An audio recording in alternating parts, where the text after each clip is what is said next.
everyone. Welcome to another fantastic edition of the Cybersecurity Matters podcast. We are continuing our journey of being together, but while being separate. And joining me, as always, is my lovely co-host, Mr. Christian Redshaw. Christian, how are you doing today? I'm feeling lovely today. How are you doing, Dom? I'm feeling pretty lovely as well. I'm excited to know who our guest is, though. Well, our guest today is Hannah Tufts, and she is from EXHALE Barcelona. She is a freelance cybersecurity specialist, and I can't wait to get into it with her. Let's bring her on. Awesome. I think she's our first ever guest from Spain. So we'll pause here for a moment. We'll bring her on, and we'll have an awesome conversation. Sounds good. Hannah, it's great to have you on the show. Welcome to Cybersecurity Matters. Thank you so much for having me. I'm really, really pleased to be here. Now, you're all the way in Spain, so there's a bit of a time lag on the internet connection here. We'll just do our best, but we're going to roll right into the first question. We want to get to know you a little bit. Can you tell us, I think the main question on my mind is, how did you get involved in cybersecurity in the first place? Sure. So I guess my real core skill actually is that I'm a writer, and I graduated in English literature just over a decade or so ago. It was really difficult to find graduate jobs back then in the UK. The economy wasn't in a great space, and I landed in the world of what we called information security more often back then, completely by chance, as lots of people do. But for me, it was a role in communication and marketing, and it was time for me to make my debut as kind of a wannabe journalist, very naive back then.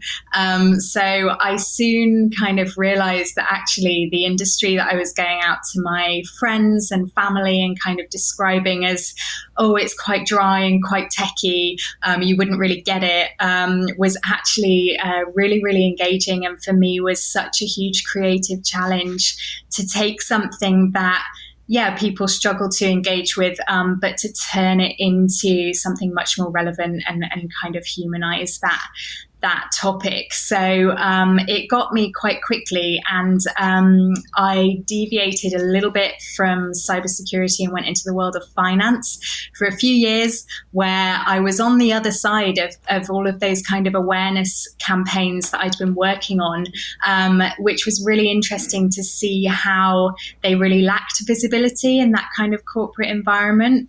And then I made the decision to completely change chapter, moved to Barcelona just around 4 years ago, and I like to think of it as the universe being at work, because I came across a role at a cyber threat intelligence startup in the city here, and it just felt like one of those things that was meant to be, and all of a sudden I was back into that world of cybersecurity. Not too long after that, I decided to go freelance as a consultant, specializing in content, training, marketing, branding, all kinds of content really, but specifically in the cybersecurity industry, and particularly kind of hoping to really build and expand on my passion to encourage more girls to pursue this as a career path, to be a bit of a role model for anybody who kind of thinks, it's not really the industry for me, to show that actually you can do a really creative role and be really successful in this industry, and it's absolutely crying out for you.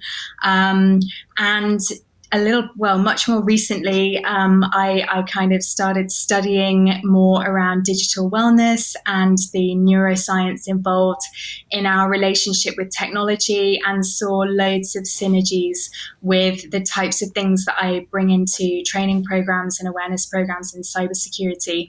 So I've been really lucky that I've worked with a couple of clients in the last 18 months to introduce that theory into training programs. And I'm now, as we move into a new year, looking at really expanding on that further, more as a kind of coach, but also bringing that theory into a lot of projects and programs and initiatives as well. You have such an interesting background, Hannah. I mean, you touch on so many different areas there. I have a million different questions, but I'm trying to prioritize them in my head. First off, I like to go down that path of digital wellness. So both Christian and I and our viewers and listeners can better understand that concept.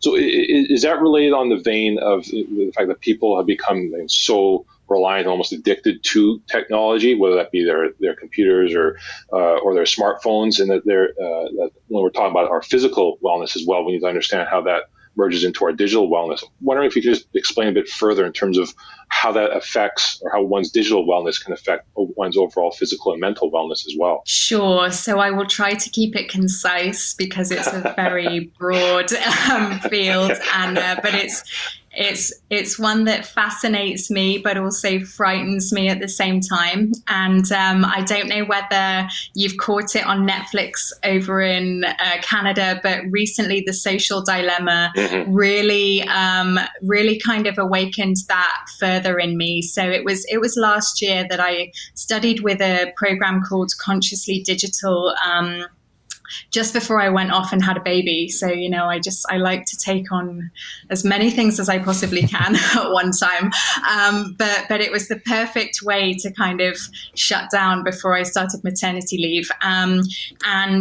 So in terms of how our digital wellness impacts our physical wellness, well, there are all kinds of different studies and research around what's actually going on in our brains when we're using our technology all day, and a lot of it links back to our very ancient kind of limbic system, which is about survival and kind of basic survival and reward.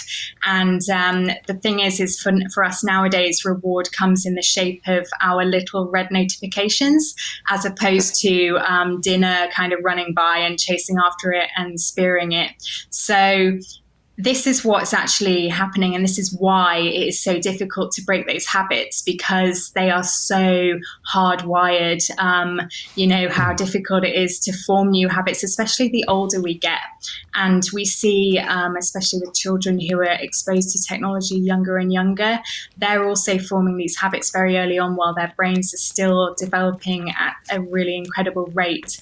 In terms of the physical impacts, I think we can all relate to the fact that our backs and our shoulders and our necks suffer from sitting at laptops most of the day, or head down kind of scrolling. I think I even get RSI in my thumb sometimes from that infinite scroll.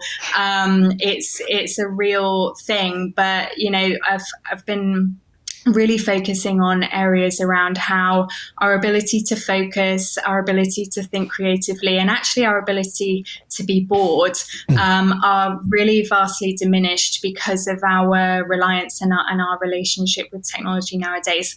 One of the best ways to actually start to counteract it and restore those neuro abilities is to kind of get outside and get active. So the answer is absolutely to balance it with the physical wellness instead. Yeah, absolutely. It's funny you mentioned some of those phantom conditions. I know sometimes I feel like I've gotten a message and my phone's in my pocket and I look at it and nothing's there. There's no new message. It's a phantom menace of sorts. But trying to draw a line now between digital wellness and cybersecurity awareness. So again, I'm just throwing out a hypothesis here, but with people and individuals who have lower levels of digital wellness, are they more susceptible to phishing scams and to being victimized by scammers and cyber criminals? Is there any correlation there? So in terms of study, it's an area that I would love to pursue more. There probably isn't anything documented, but I think the likelihood is absolutely, because you know how it is. It's irresistible to actually open that email, open that message, and just see what it says. We can't resist it.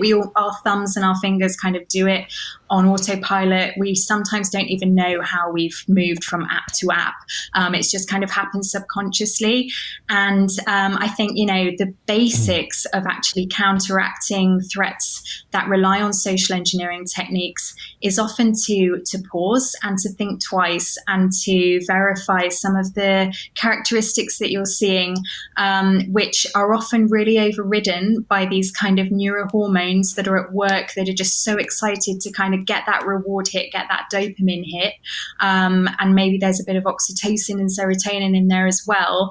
That, of course, it then does leave us at greater risk of falling for something like a phishing email, because our urge to kind of check that reward and our inclination to think, it sounds too good to be true, but I'm going to go with it anyway. It's a real thing that it does still override those that caution. Interesting. I have one more question, because I know I'm hogging the mic here, and I'll pass it back to Christian. But I'm interested in your analysis here. With during COVID, we've seen phishing scams. The success rates of these go through the roof. Have we seen sort of a perfect psychological storm that cyber criminals are taking advantage of during this time? People are generally more tired. They're pulled in a million different directions. It's difficult for them to focus on really anything. Has this created a psychological perfect storm of sorts for cyber criminals? Absolutely, because another way of referring to, I guess, our devices is a digital distraction, and I think the key is in the word distraction there. Our initial impression of we were retreating to our home offices, were that we were going to enjoy a bit more balance and more home comforts, but I think in actual fact we are much more distracted than ever, because we've got pets and kids and all sorts going on in the background while we're trying to maintain our professional kind of persona as well. The tech is kind of really diminishing our ability to stay focused and to take those moments to actually pause and breathe, of course, puts us at greater risk. And that's actually one of the key areas that we've really been able to tune into with a couple of the recent training programs that I've delivered, where we've been targeting senior leaders in particular and kind of really using empathy to explain that, the more you can take a moment for yourself and kind of maybe it's just saying no to taking on too much, like we always tend to do. In actual fact, you're developing a habit there to pause more often and to think twice, and that can then translate onto the next time you're faced with something that could actually be a real phishing scam. So Hannah, we've come to understand about you that you help young people and you help parents with an awareness message. My question is, what is the essence of the message that you're giving them? In other words, what are the threats that they should be aware of? Sure. So this is a really interesting one. And I think a lot of parents out there wish there was kind of an instant switch or an instant off button to encourage their kids to change their behavior when it comes to technology, and not just around kind of the threats that are online, but just around the kind of behaviors that it does encourage us to all demonstrate. It's a very human interaction that we're dealing with there. And I think the perception that it's something very technical and that the threat is very technical, what puts a lot of people off from in it and being able to have those constructive and supportive conversations. I think if we can just kind of really promote that actually what's going on here is about behavior and exploiting human emotion and weaknesses, but not only weaknesses, it's just actually comes back to that basic instincts to survive that are actually coming through here. So my message to those groups in particular is to try really hard to continue to maintain that open dialogue as your kids get older. I know it can become increasingly difficult, but that is what it comes down to, because what you want to do is you want to be in a scenario where if they are faced with something, they tell you about it. They don't keep it to themselves. It's interesting because when we're doing an awareness message, we never want to leave out the individual and the family ramifications of cyber threats. But most of the people that are watching this podcast are going to be organizational leaders or business leaders. How would the message maybe be catered to them? What message would you have from an awareness perspective for businesses and organizations and those types of threats? Sure. So in my kind of career history to date, I've actually always focused on the kind of human factor or the human element in these kind of attempts to engage people with this messaging. And I totally agree that for our audience today, they're going to be asking questions around, but what does this kind of really mean in a business context? And for my bottom line, how do I engage with my board and my CISO about why we need to invest in cybersecurity? But in the vast majority of cases, actually, as colleagues, whatever your role might be, the personal kind of human side of it is something that we can all relate to a little bit more easily than relating to the business impact of clicking on a malicious link. For us, it feels like there are less personal kind of ramifications from something in a business context versus, if something happened in our personal lives. So often I'll still actually come at it from that angle because that's the emotional hook that makes people realize that these threats are real and that they can have those real devastating consequences. Then it's about bringing it into the more professional environment and how it can impact the reputation and financial status of the company that you're working for. Yeah, that's a big deal because at the end of the day, for an organization, they're translating cyber risk into dollars and cents. So as more, it's more important to deal with the personal side, but also from the organizational side as well in terms of their finances and their reputation and all of those things. Absolutely, yeah. And I think one of the key things to remember is that I'm kind of as guilty as the rest of us, that my professional community is actually quite concentrated in the cybersecurity industry. And I think we're really good at talking to each other about what the biggest threats are and how we need to address them. But what we need to often remember is that the people that need to buy into cybersecurity are often the ones who don't really have much of a clue about it and are not as passionate as we are. So in actual fact, talking to them in a bit more of a plain language helps to get them on board, makes them feel less alienated, and helps them to kind of make it feel real, I guess. That's some great wisdom to end with. Absolutely, that's absolutely fantastic. Christian, I'm super appreciative of you taking time to join us today, Hannah. That was an absolutely epic conversation. Thank you so much. Thank you so much for having me. Christian, that was a really, really interesting conversation with Hannah. Curious to know your thoughts on it. Well, first, what struck me was somebody in Spain with a British accent. Obviously, there's a story behind that. So that was refreshing. So I guess what struck me was humanizing the awareness message, and especially her focus on dealing with young people and children and parents. There's a specific message there, and there's a lot to protect when it comes to important people in your life.